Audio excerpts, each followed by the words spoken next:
नमस्कार दोस्तों, आज हम लोग कक्षा 9 के एनसीईआरटी भूगोल के चैप्टर नंबर 2 को पढ़ने वाले हैं, जिसका नाम है भारत का भौतिक स्वरूप। जैसा कि नाम से स्पष्ट है कि भौतिक स्वरूप के यानी हम आज चैप्टर नंबर 2 में भौतिक स्वरूप के बारे में पढ़ेंगे।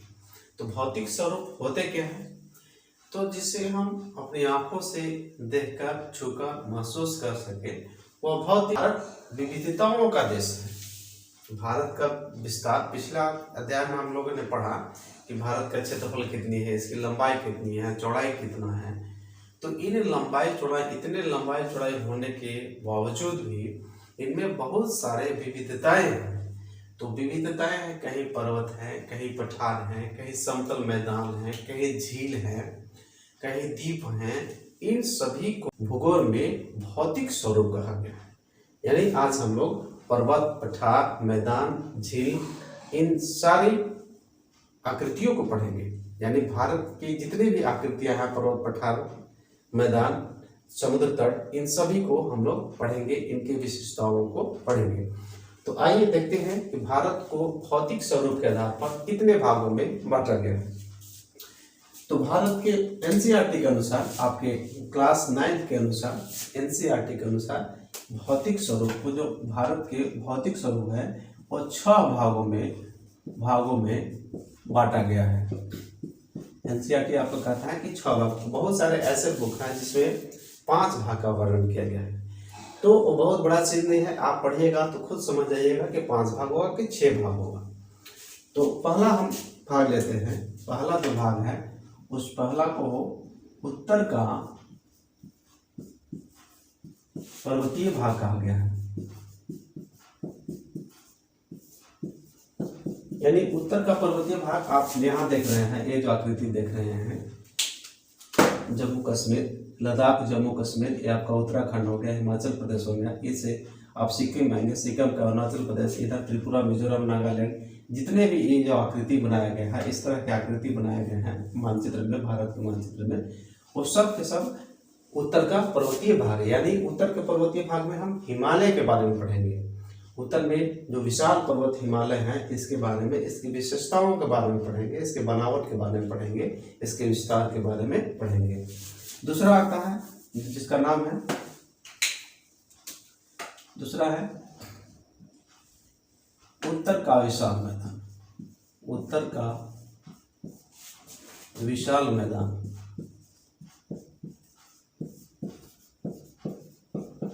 इसको उत्तर का मैदानी भाग भी कहते हैं। तो जितने भी ये जो पर्वत श्रेणियां हैं, इससे बहुत सारी नदियां निकली हुई है। सिंधु, गंगा, ब्रह्मपुत्र, ये सभी बड़े बड़े, सतलज, ये सभी बड़े बड़े नदियां निकली हुई है। और जब नदियां निकलेगी तो मैदानी भाग में जैसे ही प्रवेश करती है, पर्वत से उतर कर मैदानी भाग में प्रवेश करती है, तो उसका जल शांत हो जाता है। और जल शांत होने के कारण जितने भी जो पर्वत से नदियां काट के लाती है, गाद लाती है, चट्टानें लाती हैं, सभी के सभी वो समतली भाग में बिछा देती है। बिछाने के कारण एक बहुत बड़ा विशाल मैदान का निर्माण हुआ है। इसी को उत्तर भारत का विशाल मैदान, उत्तर का मैदानी भाग, या सिंधु, गंगा, ब्रह्मपुत्र का मैदानी भाग कहते हैं। बहुत सारे किताब में सिंधु, गंगा, ब्रह्मपुत्र के मैदानी भाग मिलेंगे। तो उसको आपको समझ जाना है कि उत्तर का विशाल मैदान में क्या होगा। आपका अभी यहाँ देखिए, ये पंजाब हरियाणा से स्टार्ट होता है, आपका यहाँ पश्चिम बंगाल तक पहुंच जाता है, बिहार होते हुए पश्चिम बंगाल। आपका बीच में जो असम जो है, ब्रह्मपुत्र जो नदियां हैं, जो ब्रह्मपुत्र नदियां हैं, इसकी जो बिछाई है, तो मैदान बनाई है, वो असम वाला क्षेत्र में भी मैदानी भाग है। तो हम मैदानी भाग। तीसरा हम देखते हैं, तीसरा जो है, इसको हम नाम दिए हैं दक्षिण का पठारी भाग। दक्षिण का पठारी भाग, जैसा आप देख रहे हैं, दक्षिण का पठारी भाग आपका दिल्ली तक, ये पठार आपका दिल्ली तक हो जाता है। दिल्ली से होते हुए मध्य प्रदेश, छत्तीसगढ़, इधर झारखंड हो गया, झारखंड के बाद आपका उड़ीसा हो गया, आंध्र प्रदेश, जितने भी इलाके हैं, केरल, तमिलनाडु, आंध्र प्रदेश, यहाँ आपका महाराष्ट्र, जितना भी जो एरिया आ जाता है, वह दक्षिण का पठारी भाग में आता है। यह पठार बहुत कठोर है, इसको हम लोग आगे विस्तार से पढ़ेंगे, इसकी विशेषताएं क्या क्या है। तो तीसरा हम लोग देख लिए कि दक्षिण का पठारी भाग है। चौथा देखते हैं। चौथा आपका देखिए, ये समुद्र तट के किनारे किनारे, समुद्र के तट के किनारे किनारे आप देख रहे हैं, ये मैदान का निर्माण है। इसके तट के किनारे मैदान है। क्या मैदान का निर्माण कैसे हुआ?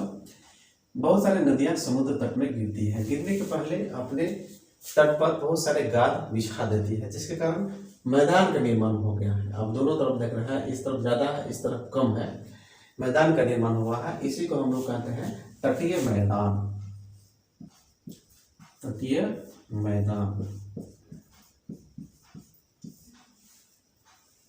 पांचवा देखिए, पांचवा जो है, पांचवा जिसको हम लोग कहें, ये आपका पांचवा, इसको हम पांचवा कहेंगे। पांचवा भाग ये राजस्थान का जो भाग है, राजस्थान का जो मरुस्थल है, मरुस्थल जिसको हम लोग थार मरुस्थल के नाम से जानते हैं, इसको कहेंगे मरुस्थलीय भाग।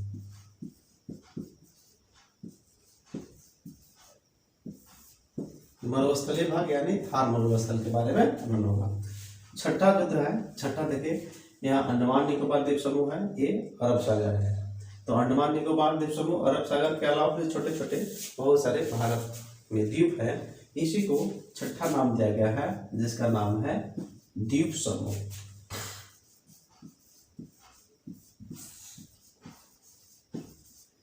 यानी आप देख लिए एनसीईआरटी के अनुसार भारत को कितने भागों में बांटा गया? तो भारत को 6 भागों में बांटा गया। पहला कौन है? उत्तर का पर्वतीय भाग। दूसरा कौन है? उत्तर का विशाल मैदान, सिंधु गंगा ब्रह्मपुत्र का मैदान। तीसरा है दक्षिण का पठारी भाग। चौथा है तटीय मैदान। पांचवा है मरुस्थलीय भाग। छठा है द्वीप समूह।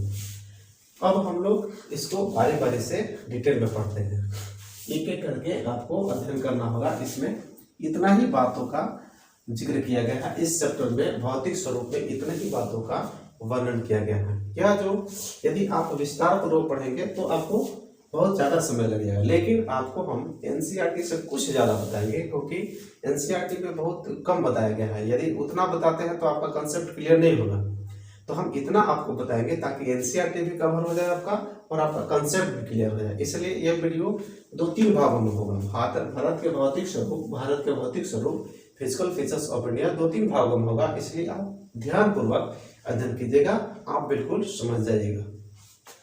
तो इस भाग को हम देखते हैं,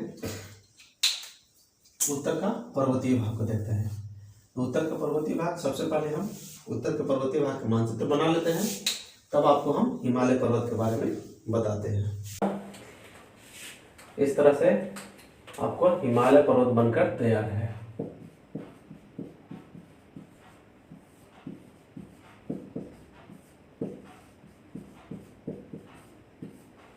चलिए देखिए, एक हिमालय पर्वत हम बना लिए हैं।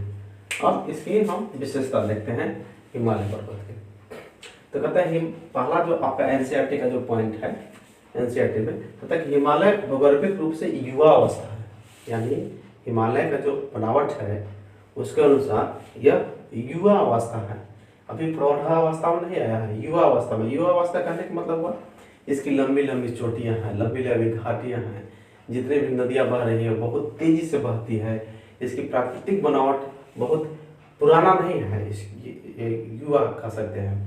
और यह कहता है कि वलित पर्वत श्रृंखला है, युवा भी है और वलित पर्वत श्रृंखला है, यानी फॉल्टेड बाउंडेड है। पर्वतों का जो प्रकार है, यह पर्वत अपने आप में, ये जो प्रकार, पर्वत का प्रकार अलग अलग प्रकार है, अपने आप में एक चैप्टर है। इसलिए आप समझ लीजिए कि अनेक प्रकार के पर्वतों का निर्माण हुए हैं। तो उनमें एक पर्वत है जिसका नाम है वलित पर्वत, यानी मोड़दार, फोल्डिंग की तरह, इसकी जो आंतरिक बनावट है वो फोल्डिंग की तरह बना हुआ है, इसलिए इसको कहा दिया गया है नवीन वलित पर्वत श्रृंखला। यानी हिमालय क्या है? हिमालय जो है यह नवीन वलित पर्वत श्रृंखला है। यह जो पर्वत श्रृंखला है, यहाँ आप देख रहे हैं पश्चिम से लेकर पूर्व में विस्तार है। यानी अगला एनसीईआरटी का आपका पॉइंट, अगला पॉइंट कहता है कि इसका विस्तार जो है, हिमालय का जो विस्तार है पश्चिम से लेकर पूर्व तक है, और विश्व की सबसे लंबी पर्वत श्रृंखला जो पश्चिम से पूर्व की जो श्रृंखला है वह विश्व की सबसे लंबी है, क्योंकि जितने भी पर्वत श्रृंखला है सभी के सभी उत्तर से दक्षिण की ओर है। जैसे कि रॉकी पर्वत ले लीजिए, एंडीज पर्वत ले लीजिए, ग्रेट डिवाइडिंग रेंज ले लीजिए, सभी का विस्तार उत्तर से दक्षिण का है। लेकिन भारत में हिमालय ही पर्वत एक ऐसा है जिसका विस्तार आपका पश्चिम से लेकर पूर्व या पूर्व से लेकर पश्चिम तक, यानी पूर्वी पश्चिमी विस्तार सब विश्व के सबसे जो बड़ा पर्वत श्रृंखला है पूर्व पश्चिम में फैला हुआ है, वह उसका नाम है हिमालय। अब देखिए पश्चिम से लेकर आपका लद्दाख जम्मू कश्मीर से स्टार्ट होता है और यहाँ अरुणाचल प्रदेश तक है। तो यहाँ लद्दाख जम्मू कश्मीर में एक नदी बही हुई है, यहाँ से एक नदी बही हुई है, इस नदी का नाम है सिंधु नदी। यानी इसमें बहुत सारे और नदियाँ हैं, तो सिंधु नदी यहाँ आपका पश्चिम में एक नदी बही हुई है, इसका नाम है सिंधु नदी। यानी इसका मुहान पश्चिम की जो मुहान है सिंधु नदी है, और पूर्व में यहाँ इधर से एक नदी बह के आई है ब्रह्मपुत्र नदी। ब्रह्मपुत्र नदी इसका जो पूर्व में है ब्रह्मपुत्र तक मुहान है, यानी पश्चिम में सिंधु नदी से लेकर पूर्व में ब्रह्मपुत्र नदी तक इसका विस्तार है। यदि राज्य के नाम पूछे तो लद्दाख जम्मू कश्मीर से लेकर आपका अरुणाचल प्रदेश तक है। और यह विश्व में सबसे, हम बताएं आपको, विश्व के सबसे लंबे पर्वत श्रृंखला है जो जिसका पूर्व पश्चिम है। इसका विस्तार लगभग में 2400 किलोमीटर है, यानी जम्मू कश्मीर से लेकर अरुणाचल प्रदेश तक इसकी जो विस्तार की बात हम करें तो लगभग इसकी जो विस्तार है 2400 किलोमीटर तक विस्तार है। कहीं कहीं कोई किताब में 2500 किलोमीटर लिया है, लेकिन आपका एनसीईआरटी कह रहा है कि इसका जो विस्तार है जम्मू कश्मीर से लेकर अरुणाचल प्रदेश तक वो 2400 किलोमीटर है। तो आप 2400 किलोमीटर याद रखिए। इसकी जो आकृति है अर्धवृत्ताकार है, इसकी आकृति है अर्धवृत्ताकार है।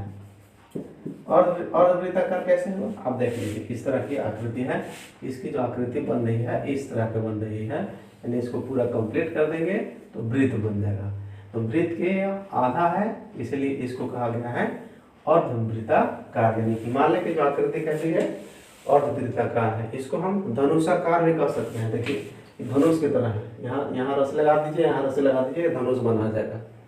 तो इसकी आकृति धनुषाकार है, अर्धवृत्ताकार है।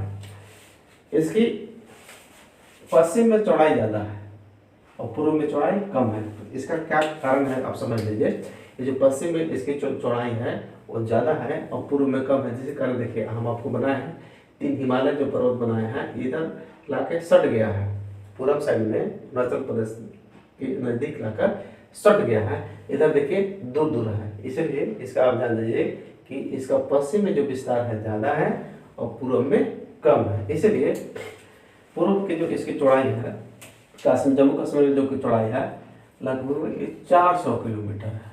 इसकी जो यहाँ ये जो क्षेत्र है इसकी जो चौड़ाई है वो 400 किलोमीटर, जबकि अरुणाचल प्रदेश तक आते आते 150 किलोमीटर तक सिमट गया है। तो आप अंदाजा लगा सकते हैं कि इस तरफ चौड़ाई ज़्यादा है, वहाँ की चौड़ाई ज़्यादा है, पूर्वी भाग की चौड़ाई कम है, जिसके कारण ये पूर्वी भाग आते आते संकीर्ण हो गया है। इसे 3 भागों में हिमालय के जो है मुख्य रूप से देशांतरीय विस्तार के अनुसार, आपका अगला एनसीईआरटी कहता है कि देशांतरीय विस्तार के अनुसार हिमालय को 3 भागों में बांटा गया है। तो 3 भाग कौन कौन है इसको हम लोग देखते हैं। पहला जो भाग है, पहला भाग है इसको कहा गया है बृहद हिमालय। पहला जो भाग है इसको कहा गया है कि बृहद हिमालय।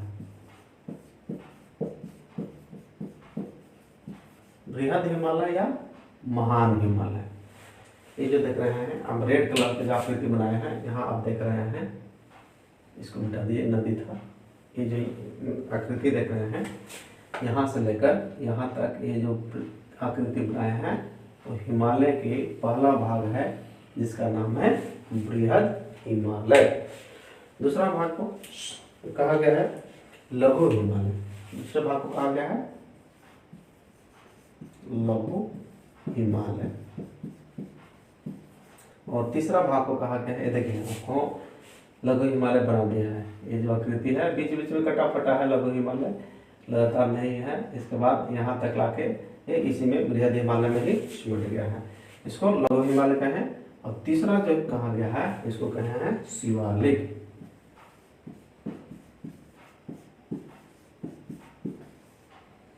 शिवालिक हिमालय, यानी देशांतरीय विस्तार के अनुसार हिमालय को कितने भागों में बांटा गया है? 3 भागों में। पहला जो भाग है बृहद हिमालय, दूसरा है लघु हिमालय, तीसरा है शिवालिक हिमालय। जैसे कि हम आकृति बनाए हैं, ये बृहद हिमालय है, लाल कलर की जो आकृति है बृहद हिमालय है, काला कलर की जो आकृति हम बनाए हैं वो मध्य हिमालय, लघु हिमालय है, मध्य हिमालय है, और तीसरा जो आकृति बनाया गया है वो शिवालिक है, ब्लू कलर की आकृति है वो शिवालिक हिमालय है। अब हम बृहद हिमालय और लघु हिमालय की विशेषता एक एक करके पढ़ते हैं। हमने अभी क्या देखे? हिमालय की विशेषता देखे, इसके बाद हिमालय को कितने भागों में बांटा गया है इसको देखे, और तीनों को हम कुछ कुछ जो मुख्य बातें हैं इसको हम देखेंगे अभी। अब हम लोग बृहद हिमालय की बात कर लेते हैं। तो बृहद हिमालय, जैसा कि हमने मानचित्र बनाया है, आप देखिए कि ये बृहद हिमालय है, लघु हिमालय है, शिवालिक हिमालय है। तो बृहद हिमालय के बाद में बात करते हैं। तो बृहद हिमालय को कई नामों से भी जाना जाता है। बृहद हिमालय को सर्वोच्च हिमालय, ग्रेटर हिमालय अथवा हिमाद्री के भी नाम से जाना जाता है। तो बृहद हिमालय को ग्रेटर हिमालय भी कहेंगे।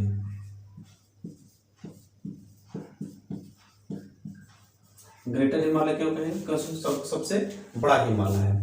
इसमें जो सर्वोच्च चोटियां हैं, बड़ी बड़ी चोटियां हैं, इसी में है। तो तीनों हिमालय में से सबसे ज्यादा लंबी जो चोटियां हैं इसी में है, और ये सबसे बड़ा है, इसीलिए इसको ग्रेटर हिमालय भी कहा गया है। इसको सर्वोच्च हिमालय भी कहा गया है। सर्वोच्च हिमालय के नाम से भी जाना जाता है, या इसको हिमाद्री के नाम से भी, हिमाद्री के भी नाम से जाना जाता है, हिमाद्री के भी नाम से जाता है। और एक बृहद हिमालय है, हम बृहद हिमालय आपको लिखे ही है। तो अब जानते हैं कि बृहद हिमालय को कई नामों से भी जाना जाता है, ग्रेटर हिमालय, सर्वोच्च हिमालय, हिमाद्री या बृहद हिमालय। अब बात कर लेते हैं इसकी जो फैलाव है, कहाँ कहाँ इसकी फैलाव है। तो आप देख रहे हैं पूर्व में एक नामचा बरुआ है। नामचा बरुआ एक चोटी है, हिमालय की एक चोटी है।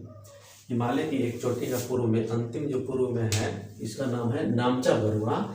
और पश्चिम में देख रहे हैं एक नंगा पर्वत, हिमालय की ही एक चोटी है नंगा पर्वत। यानी बृहद हिमालय के विस्तार पूछा जाएगा, बृहद हिमालय के विस्तार की जानकारी लेंगे तो पूर्व में नामचा बरुआ से लेकर पश्चिम में नंगा पर्वत तक इसकी फैलाव है। बृहद हिमालय सालों भर बर्फ से ढका रहता है, इसमें बड़ी बड़ी हिमानियां हैं, इसीलिए इसको हिमाद्री भी कहा गया है। अब बात कर लेते हैं कि हिमालय का जो जितने भी पर्वत चोटियां हैं, विश्व के टॉप 10 जो पर्वत श्रृंखला है, विश्व के सबसे 10 पर्वत चोटियां जो हैं वो बृहद हिमालय में है। विश्व के सबसे ऊंचे पर्वत चोटियां, जो 10 पर्वत चोटियां हैं, विश्व के सबसे ऊंचे पर्वत चोटियां वो हिमालय में ही है, ये हिमालय के बृहद हिमालय में ही है। तो इसमें बहुत सारे पर्वत चोटियां हैं। इस जो मुख्य पर्वत चोटियां हैं इसको हम देख लेते हैं। आप देख रहे हैं नामचा बरुआ हो गया, एक कंचनजंगा हो गया, मकालू हो गया, एवरेस्ट है, मंसालू है, ये धौलाधार श्रेणी है, और ये अन्नपूर्णा श्रेणी है। आप ऐसा कीजिए कि कॉपी निकालिए और एक तरफ चोटी और एक तरफ देश को लिख लीजिए ताकि आपको याद रहे।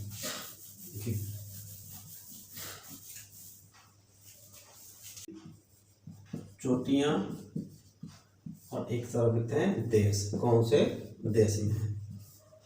तो आप लिखे नामचा बरुआ है, नामचा बरुआ एक नंबर में लिखेंगे, नामचा बरुआ। नामचा बरुआ जो तिब्बत में है, इसी तरह से आप लिखते चलिए। नामचा बरुआ हो गया तिब्बत में, कंचनजंगा हो गया आपका, ये जो देख रहे हैं सिक्किम में, कंचनजंगा ये सिक्किम में, देखिए कंचनजंगा एक सिक्किम में है, कंचनजंगा सिक्किम में यानी भारत देश में है। आप देख रहे हैं मकालू जो है नेपाल में है, एवरेस्ट है वो नेपाल में है, मंसालू है नेपाल में है, धौलाधार श्रेणी है वो नेपाल में है, अन्नपूर्णा जो है नेपाल में है। तो इतने पूर्व से पश्चिम, इसको आप एक सिस्टमेटिक रूप से याद कर लीजिएगा, पूर्व से पश्चिम की ओर चोटियों का क्रम याद कर लीजिएगा, आपको ये एग्जाम में बहुत काम आता है, कभी कभी पूछ देता है। चलिए और इसके बारे में हम जानकारी प्राप्त करते हैं। आप देख रहे हैं एवरेस्ट, एवरेस्ट देख रहे हैं, माउंट एवरेस्ट देख रहे हैं, दुनिया की सबसे ऊंची पर्वत चोटी है, दुनिया के सबसे ऊंची पर्वत चोटी है, जिसकी ऊंचाई लगभग में 8,848 मीटर है। कहीं कहीं 8,850 भी देते हैं, तो आपको घबराना नहीं है। 8,848 या 8,850 आपको एनसीईआरटी में दिया हुआ है 8,848, यानी दुनिया के सबसे ऊंची पर्वत चोटी जो है वो माउंट एवरेस्ट है, जिसकी ऊंचाई 8,848 मीटर है। भारत की सबसे ऊंची पर्वत चोटी पूछा जाएगा तो भारत की सबसे ऊंची पर्वत चोटी पूछा जाएगा तो केटू है। भारत की सबसे ऊंची पर्वत चोटी केटू है, लेकिन ये हिमालय में नहीं है। केटू आपको यहाँ दिखेगा, काराकोरम, लद्दाख, जास्कर। हिमालय के ऊपर में भी एक पर्वत श्रृंखला है जिसको हम ट्रांस हिमालय के नाम से जानते हैं। तो ये 3 पर्वत श्रेणियाँ भी हैं, काराकोरम, लद्दाख, जास्कर। तो काराकोरम में एक चोटी है जिसको हम लोग बोलते हैं केटू। तो केटू आपका एवरेस्ट से भी केटू जो है भारत की सबसे ऊंची पर्वत चोटी है, लेकिन यह हिमालय में नहीं है। लेकिन भारत में स्थित हिमालय की सबसे ऊंची चोटी पूछा जाएगा तो कंचनजंगा है। हिमालय के सबसे ऊंची चोटी पूछा जाएगा तो कंचनजंगा। देखिए कंचनजंगा कहाँ है, देखिए कंचनजंगा सिक्किम में है, और जबकि हिमालय पर ही स्थित है। तो कई तरह से क्वेश्चन आ सकते हैं कि विश्व की सबसे ऊंची चोटी माउंट एवरेस्ट, भारत की सबसे ऊंची चोटी तो केटू, हिमालय पर स्थित भारत की सबसे ऊंची चोटी तो कंचनजंगा जो सिक्किम राज्य में है। आप इस तरह से इसको समझेंगे तभी आपको अच्छा से याद रहेगा। इसमें बहुत सारे जितने भी बड़े बड़े चोटियां हैं सभी के सभी इसी में है। चलिए अब हम लोग आते हैं, अब लघु हिमालय की हम लोग बात करते हैं।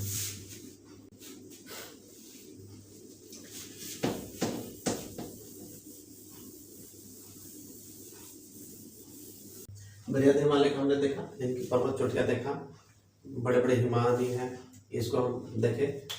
अब हम देखते हैं कि बृहद हिमालय के बाद लघु हिमालय, यानी लघु हिमालय का जो विस्तार है बृहद हिमालय के बाद है। अब बृहद हिमालय में बहुत सारे स्वास्थ्यवर्धक स्थल हैं, दाल मसूरी, महाभारत, ये सब सभी चीज जो घूमने हैं, हम लोग जितने भी घूमने जाते हैं, जितने भी फिल्म शूटिंग होते हैं, सभी के सभी लघु हिमालय में ही होते हैं। क्योंकि हम लोग बृहद हिमालय में तो जाना मुश्किल है, क्योंकि चारों तरफ ग्लेशियर से ढका हुआ है, बर्फ में क्या दिखेगा, बर्फ में दिखेगा, और बहुत विशाल विशाल चोटी है। तो आप मध्य हिमालय जिसको हम कहेंगे लघु हिमालय या मध्य हिमालय, ये बहुत ही स्वास्थ्यवर्धक स्थल है, घूमने लायक स्थल है, मनोरंजक स्थल है। तो इसको जो है ये 5 भागों में बटा हुआ है। लघु हिमालय जो है वो 5 भागों में बटे हुए हैं। इसी को 5 भाग को पीर पंजाल कहोगे। जम्मू कश्मीर में जो है, जम्मू कश्मीर में जो पहाड़ियाँ हैं, लघु हिमालय या मध्य हिमालय के जो पहाड़ियाँ हैं, इसको हम लोग पीर पंजाल, ये जम्मू कश्मीर वालों को कहा पीर पंजाल, पीर पंजाल पर्वत श्रेणी। ये जम्मू कश्मीर में है और सबसे बड़ा है का, ये सबसे लघु हिमालय की सबसे बड़ा पर्वत श्रेणी है, जिसका नाम है पीर पंजाल पर्वत श्रेणी, जो जम्मू कश्मीर में है। अगला है धौलाधार पर्वत श्रेणी। दूसरा जो देख रहे हैं ये जो है ये धौलाधार पर्वत श्रेणी।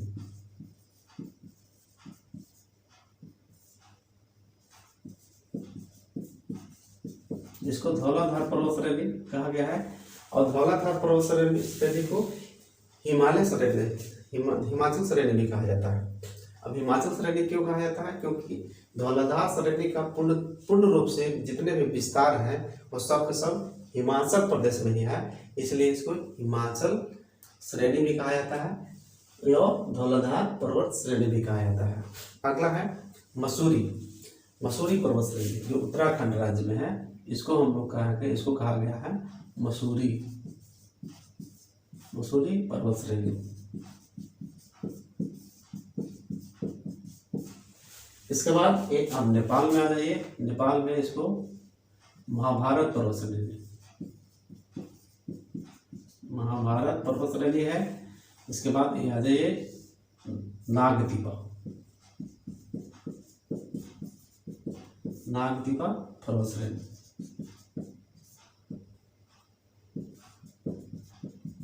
यानी लघु हिमालय के 5 पर्वत श्रेणियां हैं जो बीच बीच में कटे फटे हैं। लघु हिमालय बृहद हिमालय की तरह डायरेक्ट आपका नहीं है, ये बीच बीच में कटा फटा है, क्योंकि इसमें बीच बीच में बहुत सारी घाटियां पाई जाती हैं, बहुत सारे घास के मैदान पाए जाते हैं, बहुत सारे आपका स्वास्थ्यवर्धक स्थल पाए जाते हैं। तो बीच बीच में जो है यही है। तो इसी को 5 भाग में, कटे फटे जो भाग है उसको 5 भाग बांटा गया है। पीर पंजाल जम्मू कश्मीर में, पीर पंजाल जम्मू कश्मीर में। दूसरा हो गया आपका धौलाधार पर्वत श्रेणी, धौलाधार पर्वत श्रेणी हिमाचल प्रदेश में। तीसरा हो गया आपका मसूरी पर्वत श्रेणी जो उत्तराखंड राज्य में हो गया। चौथा हो गया महाभारत पर्वत श्रेणी जो आपका नेपाल में हो गया। 5वां जो पर्वत श्रेणी है वह नागदीपा पर्वत श्रेणी है। नागदीपा पर्वत श्रेणी कहाँ है? ये भी नेपाल में है। तो 3 पर्वत श्रेणी जो है लघु हिमालय के 3 पर्वत श्रेणियां भारत में है और 2 पर्वत श्रेणियां नेपाल में है। इसके बाद इधर आप आ जाएंगे, तो ये लगभग मध्य हिमालय में ही सट गया है। तीसरा जो है शिवालिक के बारे में हम देखते हैं।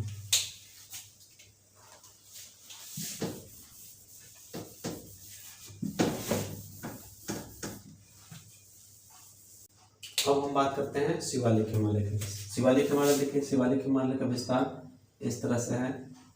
नेपाल आते आते तक शिवालिक हिमालय विलुप्त हो गया है, मतलब कम दिखाई दिया है।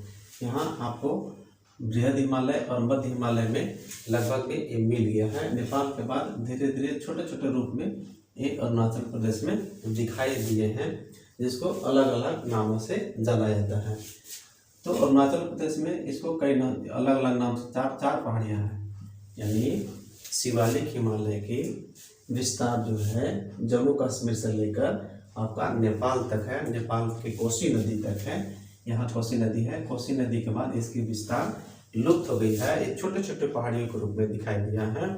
और अरुणाचल प्रदेश में 4 पहाड़ी, इसी का शिवालिक का ही भाग है, जो 4 पहाड़ियाँ हैं, जिसका नाम है डफला, इसको डफला, मेरी, अबूर, मिसमी। डफला, मेरी, अबूर, मिसमी। डफला, मेरी, अबूर, मिसमी, ये जो 4 पहाड़ियाँ हैं, डफला, मेरी, अबूर, मिसमी, जो अरुणाचल प्रदेश में है, किसका है? शिवालिक हिमालय का है। शिवालिक हिमालय का जो निर्माण हुआ है वो नदियों द्वारा हुआ है। नदियों के गाद में ऐसा माना गया है कि नदियों की जो गाद है इसे संपिंडन के कारण हुआ है। और शिवालिक हिमालय के जो विस्तार है वो आपका जम्मू कश्मीर से लेकर नेपाल तक, नेपाल की कोसी नदी तक है। नेपाल की कोसी नदी के बाद छोटे छोटे पहाड़ियों के रूप में है अरुणाचल प्रदेश में, जो 4 पहाड़ियाँ डफला, मेरी, अबूर, मिसमी के नाम से जानी जाती है। इसके बाद और इसमें हम फैक्ट्स देख लेते हैं। इसे जो है ये बाह्य हिमालय भी कहा जाता है। बाह्य हिमालय क्यों कहा जाता है? देखिए, हम मध्य हिमालय जो था, बृहद हिमालय था, इसको आंतरिक हिमालय कहा दिया, क्योंकि अर्धवृत्ताकार कह रहा था। तो और कहीं ना कहीं जाकर वृत्त का निर्माण लेगा ही, तो ये इस तरह के वृत्त का निर्माण इसको हम कर देते हैं। तो इसको हम इस तरह के यदि हम काट दें, देखिए इसको यदि हम काट दें तो जो पहला है आंतरिक हिमालय हो गया, यानी आंतरिक हिमालय हमारा बृहद हिमालय हो गया। दूसरा हो गया मध्य हिमालय हो गया, और जो अंतिम है वो बाह्य हिमालय, यानी शिवालिक को बाह्य हिमालय के भी नाम से जाना जाता है। शिवालिक और मध्य हिमालय के बीच में जो गैप हैं, छोटे छोटे जो बहुत सारे गैप हैं, उस गैप को दून और द्वार के भी नाम से जाना जाता है। जैसे कि देहरादून हो गया, हरिद्वार हो गया। देखिए, इसके अलावा बृहद हिमालय के अलावा भी पूर्वोत्तर की बहुत सारे पहाड़ियाँ हैं। पूर्वोत्तर की बहुत सारे पहाड़ियाँ हैं, इसको भी आपको जानना जरूरी है। आपको ये तो हिमालय हो गया। हिमालय के अलावा भी पूर्वोत्तर में बहुत सारे पहाड़ियाँ हैं, जैसे कि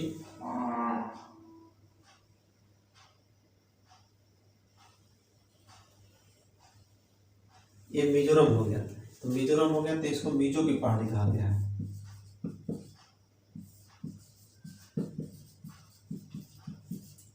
ये हिमालय हिमालय का भाग नहीं है, लेकिन ये हिमालय का ही भाग है, लेकिन ये बीच में गैप हो गया है। तो ये मिजोरम में जो पहाड़ियाँ हैं उसको कहा गया है मिजो की पहाड़ी। मणिपुर में जो पहाड़ी है उसको मणि की पहाड़ी कहा गया है। नागालैंड में जो पहाड़ी है उसको नागा की पहाड़ी,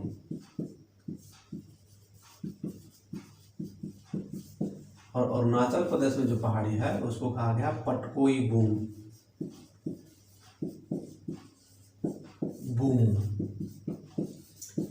यानी मिजो, मणि, नागा और पटकोई बूम। इसके बाद हम आ जाते हैं मेघालय में।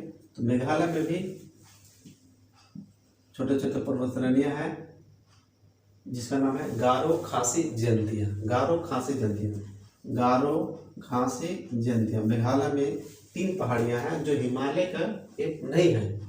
ये जितने भी अभी हम पढ़े वो हिमालय के ही भाग थे, कहीं न कहीं वो बीच में विलुप्त हो गए, फिर ऊपर उठ गए, तो हिमालय के ही भाग थे। लेकिन जो गारो खासी जयंतिया आपका ये जो मेघालय है, मेघालय में गारो खासी जयंतियाँ हैं। ये गारो खासी जयंतियाँ हिमालय के चट्टानों से ये मैच नहीं करते हैं। तो किससे मैच करते हैं? तो ये प्रायद्वीपीय पठार, आगे हम आपको प्रायद्वीपीय पठार पढ़ाएंगे। प्रायद्वीपीय पठार के चट्टानों से मैच करता है मेघालय के पठार, जिसका नाम है गारो खासी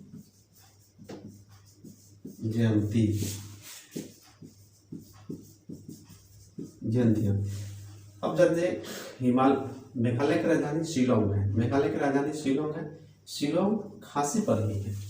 और अब जो सुने होंगे चेरापूंजी के नाम सुने होंगे, जो विश्व में सर्वाधिक वर्षा का जो स्थल है चेरापूंजी, कहाँ है? खासी पर ही है। यानी हम, और ये गारो खासी जयंतियाँ जो है यहाँ के जनजातीय के नाम पर रखा गया है। जैसे कि अरुणाचल प्रदेश डफलामिरी अबुर मिश्मी जो देखें, यहाँ की भी ये जनजातियाँ हैं। उसी तरह से गारो खासी जयंतियाँ भी मेघालय की जनजातियाँ हैं। अब हम लोग देखते हैं हिमालय को नदियों के आधार पर भी बांटा गया है। हम लोग ये तो 3 भाग देखें, इसके अलावा हिमालय के नदियों के आधार पर भी बांटा गया है। तो कौन कौन नदियों के आधार पर बांटा गया है इसको हम बनाते हैं।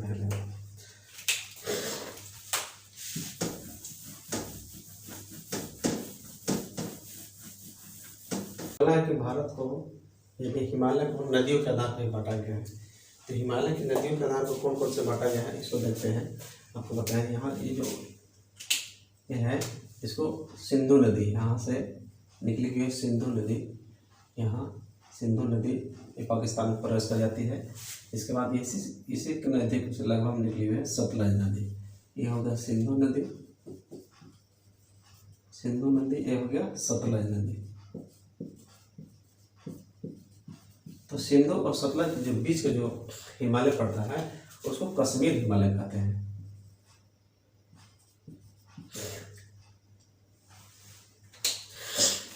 इस सिंधु और सतलज के बीच की नदी को, यानी सिंधु और सतलज के बीच को कश्मीर हिमालय कहा गया है। सिंधु और सतलज नदियों के बीच के कश्मीर हिमालय कहा गया है। इसके बाद सतलज नदी, ये देखें सतलज नदी, और ये है काली नदी। यह है काली नदी। सतलज और काली नदी के बीच को कुमाऊं हिमालय कहा गया है। कुमाऊं हिमालय। सतलज और काली के बीच को क्या कहा गया? कुमाऊं हिमालय। इसके बाद आता है काली नदी, और यह है सिक्किम से एक नदी निकलता है और ये ब्रह्मपुत्र में मिल जाता है। इसका नाम है तीस्ता नदी।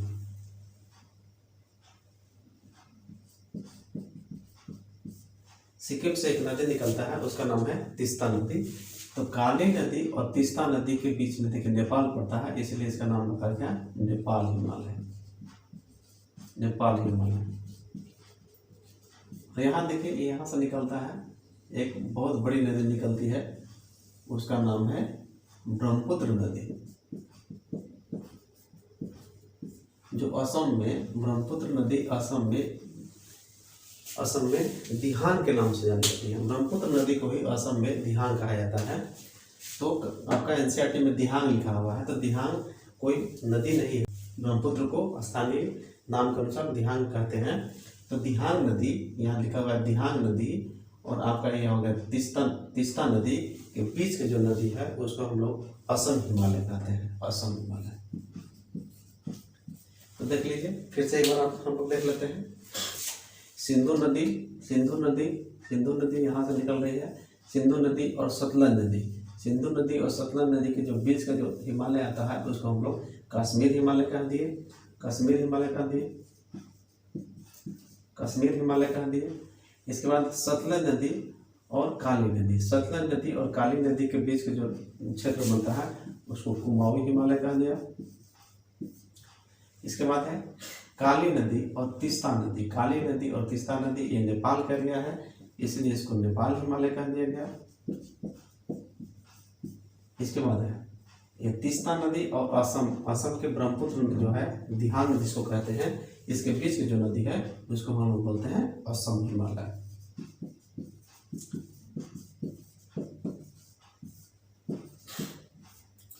ये असम यहाँ पर एक गाद बनाता है, ब्रह्मपुत्र जो है अरुणाचल प्रदेश, ब्रह्मपुत्र नदी अरुणाचल प्रदेश में एक गाद बनाता है यहाँ पे, इसको दिबांग गाद या दिहांग गाद के नाम से जाना जाता है। तो इस तरह से आपने हिमालय को देखा, हिमालय को कई भागों में बांटे, हिमालय को 3 भागों में बांटकर उस 3 भागों के भी बहुत सारे भाग हुए, इसकी विशेषताओं को हमने देखा। अब हम लोग अगला वीडियो में देखेंगे प्रायद्वीपीय पठार के बारे में देखेंगे। तब तक आप हिमालय को अच्छी तरह से अध्ययन कीजिए, क्योंकि हिमालय अपने आप में बहुत बड़ा विस्तार चैप्टर है, इसलिए ये आपको एनसीईआरटी के अनुसार बताया गया। तो एनसीईआरटी के अनुसार कम से कम इतना चीज रखिए, इसके बाद आगे हम लोग प्रायद्वीपीय पठार के बारे में जानेंगे। तब तक आप वीडियो को देखते रहिए। धन्यवाद।